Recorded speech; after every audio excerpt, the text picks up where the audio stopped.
name is Jane. I am a European specialist in soft tissue surgery, and I have looked into brachycephalic obstructive airway disease for about 20 years. I'm really happy to answer any questions in your Ask an Expert program.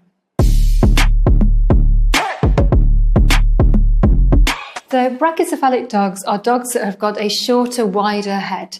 So things typically like the pug, the French bulldog and the bulldog, although lots of breeds actually fit into that description. I quite like to define brachycephalic as the width of the head divided by the length of the head, and I usually think of about 0.8 or above as being brachycephalic. And the reason I like to use that definition is then things like the XL bullies or the American bullies that have got a very wide head but a decent nose would still come in as brachycephalic.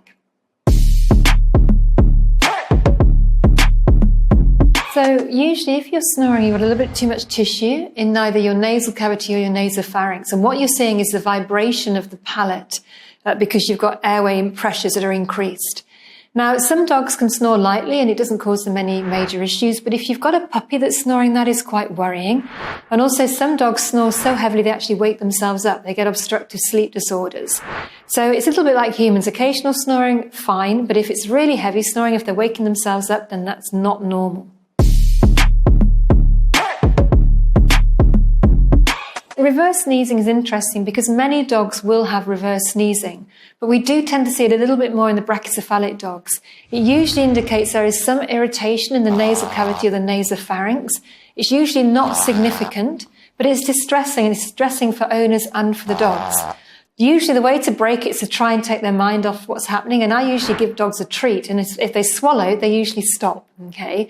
So don't panic about reverse sneezing. It's seen in normal dogs too, but if it's happening very frequently, then please get it checked out at your veterinarian.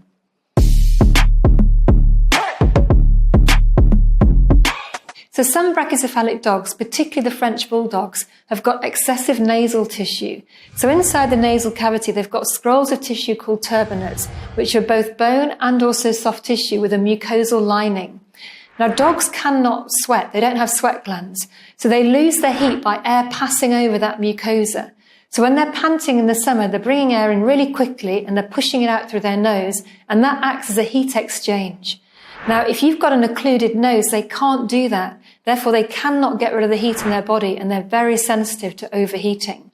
So with those dogs, we have to be super careful they're not walked in the heat of the day. It's a very sensible idea to use the cool jackets or to have a paddling pool ready for them so they can cool down. But it does suggest they've got airway disease.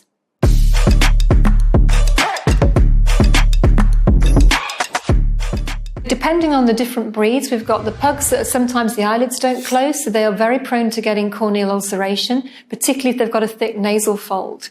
Now, in all the breeds, those nasal folds can cause problems, and you do have to make sure you clean them very carefully. And generally, if I was going to choose a puppy, I would choose a puppy that had a minimal nasal fold and where the parents were not exaggerated in their nasal fold.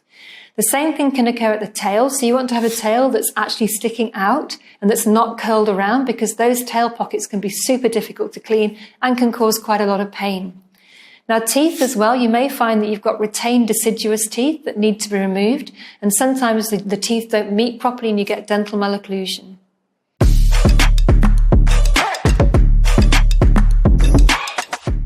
So with any dog, if they get obese, it affects their breathing function. So increased fat around the thoracic wall stops the wall from moving quite as nicely. You also get fat inside the chest, which can impact the lung function.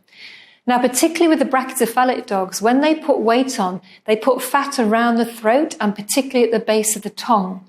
Now, in some breeds, particularly the pug, where the cartilage is a little bit softer, the windpipe can then become compressed. And then you have a real issue because you get compression of the windpipe as the dog puts weight on. So you've got a bigger dog and actually the airway is compressed. So it's really important in the brachycephalic dogs, particularly the pugs, to keep them thin.